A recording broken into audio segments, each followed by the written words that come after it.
Yes, तो next topic है organ transplantation. कहीं कहीं टिश्यू ग्राफ्टिंग भी कह सकते हैं। ट्रांसप्लांटेशन का मतलब होता है सामान्यतः एक शरीर से निकाल के दूसरे शरीर में डालना।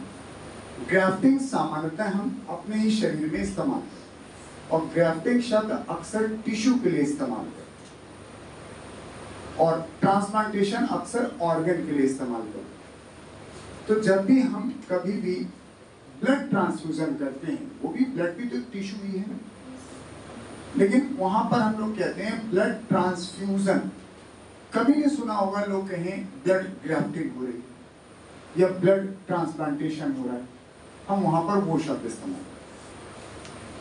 तो जब भी हमें ट्रांसप्लांटेशन करना होगा तो ऐसा नहीं है कि किसी भी व्यक्ति से, किसी भी जानवर से या किसी भी प्राइमेट से जब चाहे निकाला ऑर्गन और आपने ट्रांसप्लांट कर दिया। हमें पहले कुछ जांच करनी पड़ती है।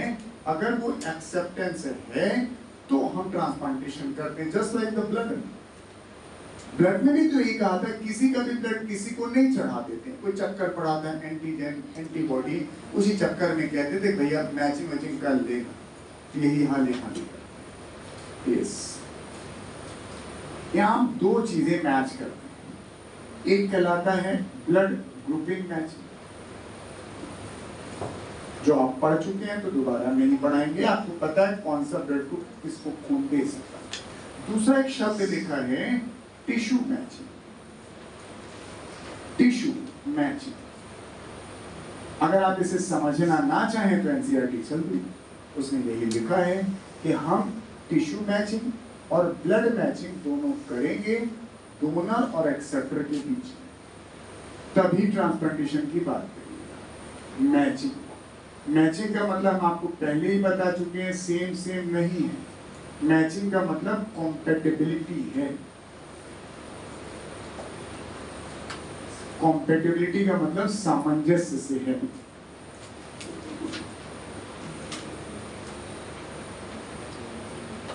Yes, there is a matching between donor और एक्सेप्टर। जो ऑर्गन ले रहा है और जो दे रहा है।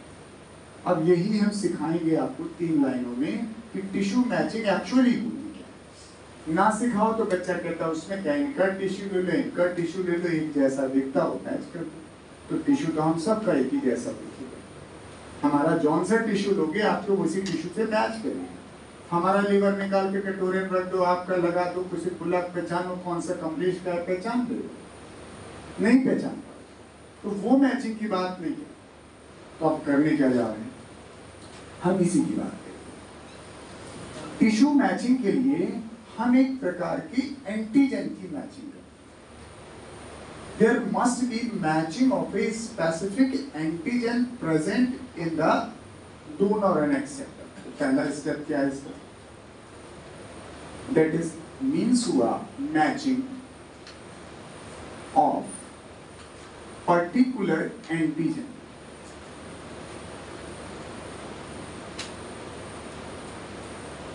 बिटवीन डोनर और एक्सेप्टर। जो डोनर और एक्सेप्टर है इनके बीच में एक खास प्रकार के एंटीजन को मैच कर। अब सवाल आ गया कौन सा एंटीजन है जो खास है इतना, तो उसका नाम जान लीजिए, that is histo compatibility antigen. Histo compatibility antigen. अब नाम थोड़ा कठिन है तो मैंने पहले ही बता दिया था कि आप छोड़ना चाहें छोड़ दीजिएगा, लेकिन इसका सारांश समझ लीजिएगा कि हम एग्जैक्टली क्या करें। जैसे मान लीजिए मेरे और इस बच्चे के बीच में ऑर्गन ट्रांसप्लांट होना है, मुझे देना है या इसे देना है, तो हम दोनों के बीच में ये एंटीजन मैच होना चाहिए। जितना एंटीजन ये मैच होगा उतना ट्रांसप्लांटेशन सफल होगा। अगर ये एंटीजन कम मैच होगा, डिफरेंसेस ज्यादा होंगे, तो ट्रांसप्लांटेशन सफल नहीं। तो first line is okay.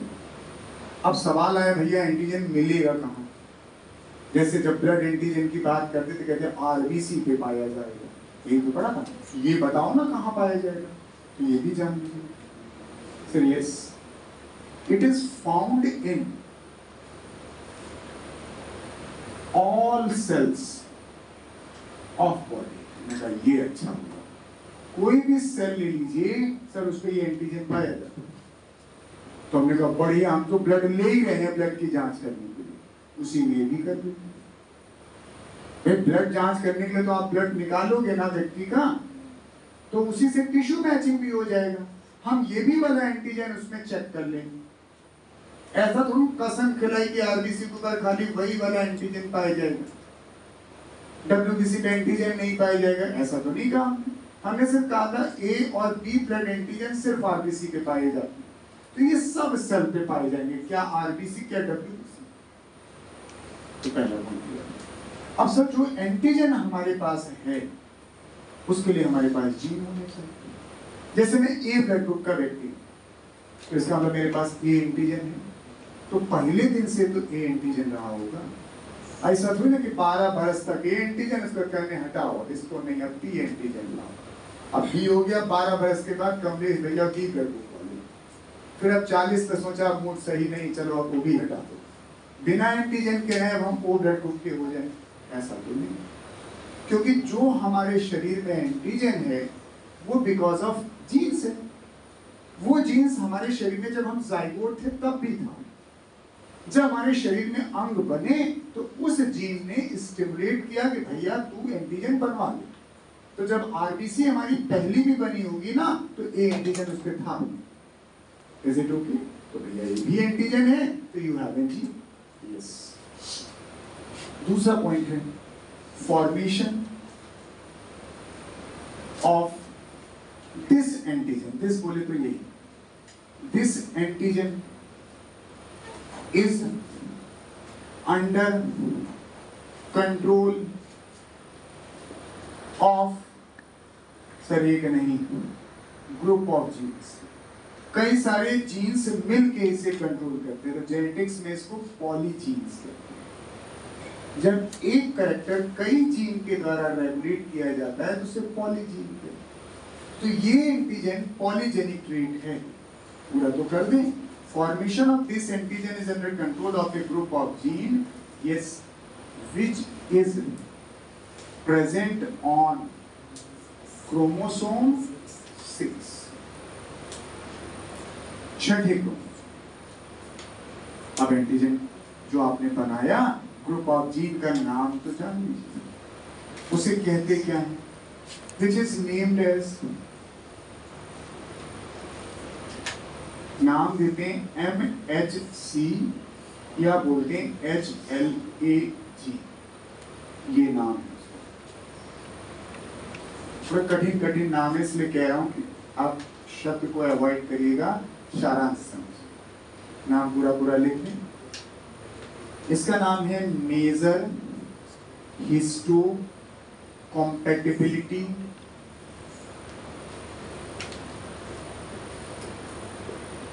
Antigen gene.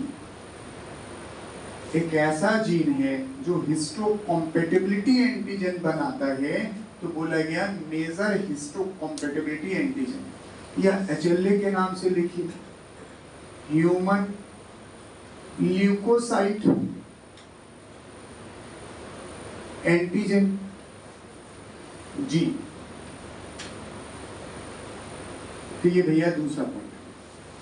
नाम बुरा लगे तो सिंपल लाइन याद करेगा कि हम ट्रांसप्लांटेशन करने के लिए कोई एंटीजन की मैचिंग करते हैं, वो एंटीजन किसी जीन के द्वारा निर्धारित होता है। इतनी ही बात बताइए, बस एंटीजन का नाम बता देते तो कठिन हो जाता है, जीन का नाम बता देते हैं तो कठिन। दूसरा पॉइंट हो गया। अब तीसरा सुन लीजिए। आपने कहा ना ग्रुप ऑफ जीन, तो कई सारे जीन्स हैं। Arrangement of group of genes on chromosome 6 is halotype। जो अरेंजमेंट है उसे हम हेलोटाइप कहते हैं या उसे कहते हैं एरे। ये कैसे समझेंगे? मान लीजिए जो आपने यहाँ पर कहा है कि ग्रुप ऑफ जीन्स है, तो ग्रुप ऑफ जीन सपोज करिए 5 है एग्जाम्पल के तौर पे, तो 5 जीन कौन कौन से हैं वो जान लीजिए। जैसे मैंने बोला ए है, बी है, सी है, डी है और ई है फॉर एग्जाम्पल। अब ये मान लीजिए मेरी बात कर लीजिए। यस, आपने देखा कि नारायण में कैसा है, तो क्रोमोसोम 6 में इसका अरेंजमेंट है ए, सी, बी, डी, ई, ये मेरा हेलोटाइप है। अब मान लीजिए कोई दूसरा बच्चा हमने लिया एक्स, उसमें हमने क्रोमोसोम 6 में इन्हीं 5 जीन को देखा, तो arrangement is like C, B, A, D, E. This is the different arrangement, तो हेलोटाइप डिफर हुआ। एक वाई बच्चा ले लीजिए, यहां अरेंजमेंट देखिएगा, that is A, E, D, C, B, haplotype different हुआ। एक और बच्चा ले लीजिए जेड, यहां अरेंजमेंट देखिए, A, C, B, E, D, different हुआ। यही मैंने बताया, arrangement of the group of gene on the chromosome 6 is the haplotype. तो ये एक हेलोटाइप नारायण के पास है, एक एक्स के पास है, एक वाई के पास है, एक जेड के पास है। इन चारों में बताइए सबसे क्लोज हेलोटाइप किसका है? सबसे नजदीक 100% तो नहीं दिख रहा होगा, लेकिन कोई तो ऐसा दिख रहा होगा जहां सबसे ज्यादा समानता हो, तो एम और जेड इनके बीच। तो जहां हेलोटाइप सबसे ज्यादा सिमिलर होगा वहां पर ये भी सबसे ज्यादा similar. More similarity in haplotype, more similarity in the product. Have you got my point? यही लिखा है, more similarity in हेलोटाइप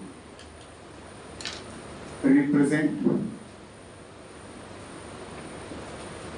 more similarity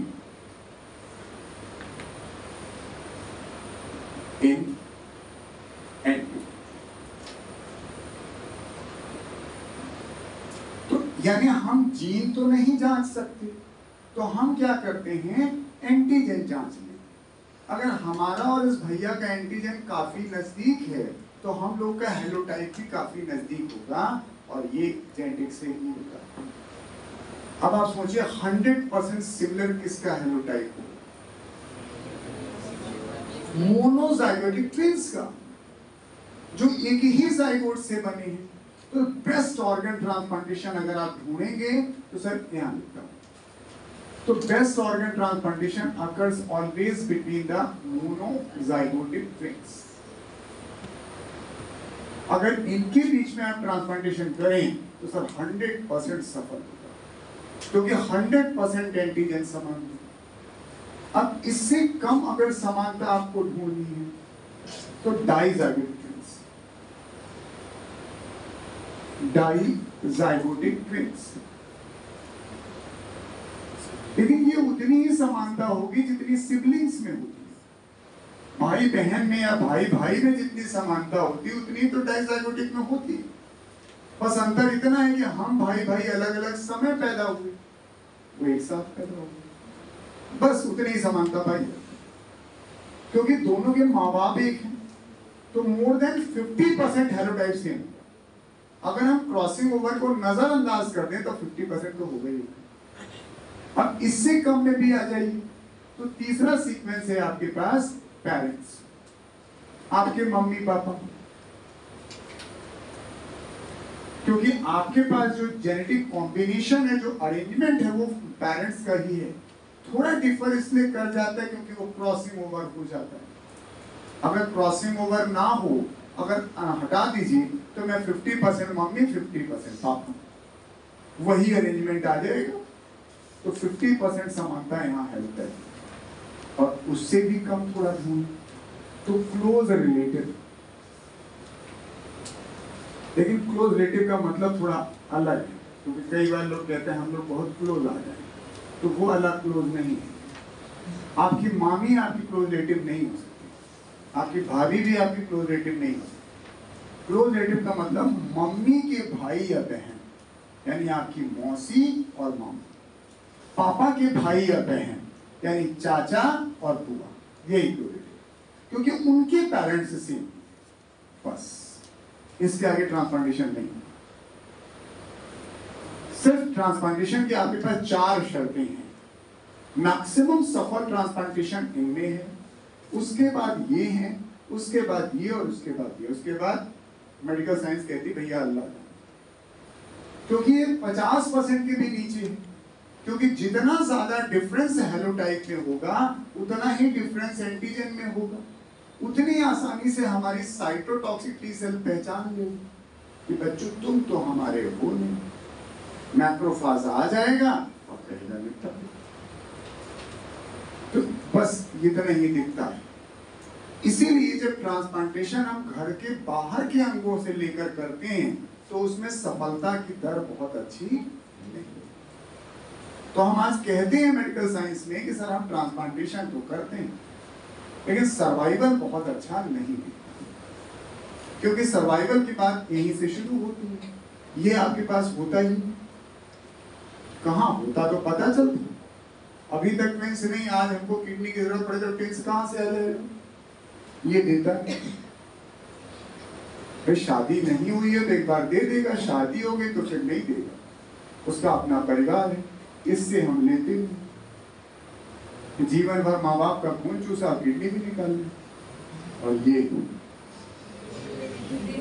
हम भी नहीं देखते सर, हम भी तो क्लोज रिलेटिव है किसी के, कोई मांग के देखे तो उम्मीद क्यों करें।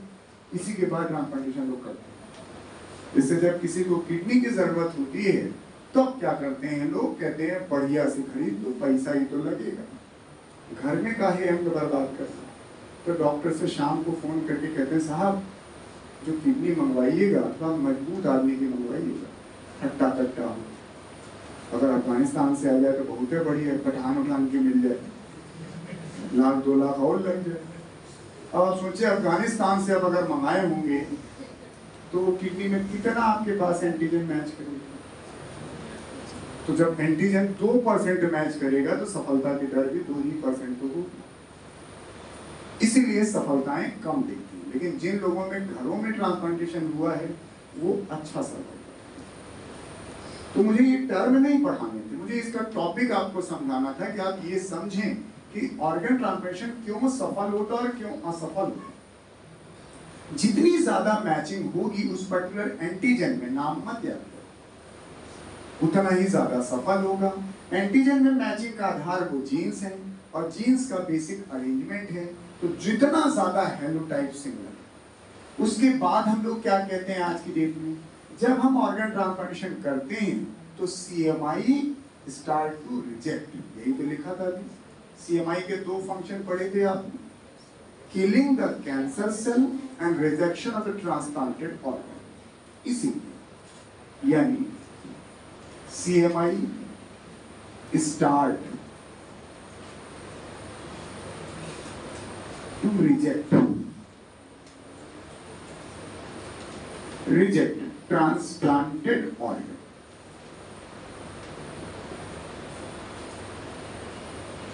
अब तो यहां पर यही पॉइंट लिखेंगे हम, कैंसर सेल क्यों लिखेंगे, क्योंकि वो तुरंत सेल्फ और नॉन सेल्फ में डिफरेंस कर देगी। तो अगर 100% सेम होगा तो CMI नहीं रिकॉग्नाइज कर पाएगी, लेकिन जैसे ही डिफरेंसेस होने शुरू होंगे, जितना डिफरेंसेस होंगे उतना स्ट्रॉन्ग रिजेक्शन होगा। और इसीलिए yes we uses immunosuppressive drugs, immunosuppressive drugs। Transplantation में हम इम्यून सप्रेसिव ड्रग का इस्तेमाल करते हैं। जिस ड्रग का इस्तेमाल करते हैं आपकी क्लास में सबको पता होगा, क्योंकि आपके नीट का एक बहुत महत्वपूर्ण सवाल है, दैट इज साइक्लोस्पोरिन।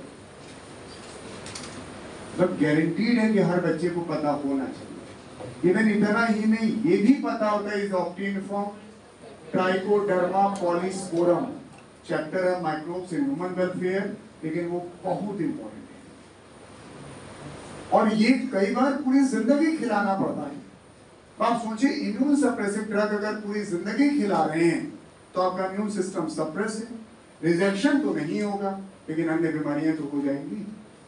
तो डॉक्टर कहता है देखो किडनी तो नहीं खराब, मार तो तब भी करूंगा। इसलिए ट्रांसप्लांटेशन हमेशा जितना क्लोजर रिलेटिव हो उनके बीच में ही सब, मेडिकली इसके आगे है ही नहीं ट्रांसप्लांटेशन। अब ट्रांसप्लांटेशन की बात देखिए, जैसे किडनी का ट्रांसप्लांटेशन काफी सुनते हो और कर लेते हैं क्योंकि किडनी हमारे पास दो है। अगर एक किडनी आप किसी को दे देते हैं तो आपकी एक किडनी एकदम बेहतर काम करती है और बेहतर करती है और आपको कोई फर्क नहीं पड़ता। इसे कंपनसेशन किसी को कहते हैं। आप एक किडनी दे देने पर आपके शरीर में कोई दुष्परिणाम नहीं। दूसरी बात, लिवर ट्रांसप्लांटेशन इसलिए संभव होता है क्योंकि लिवर में रीजनरेशन, तो अगर लिवर का एक टुकड़ा हम किसी दूसरे में लगा देंगे तो वो भी रीजनरेट कर लेगा और हम भी लॉस पार्ट को रीजनरेट करेंगे। हार्ट ट्रांसप्लांटेशन कैसे?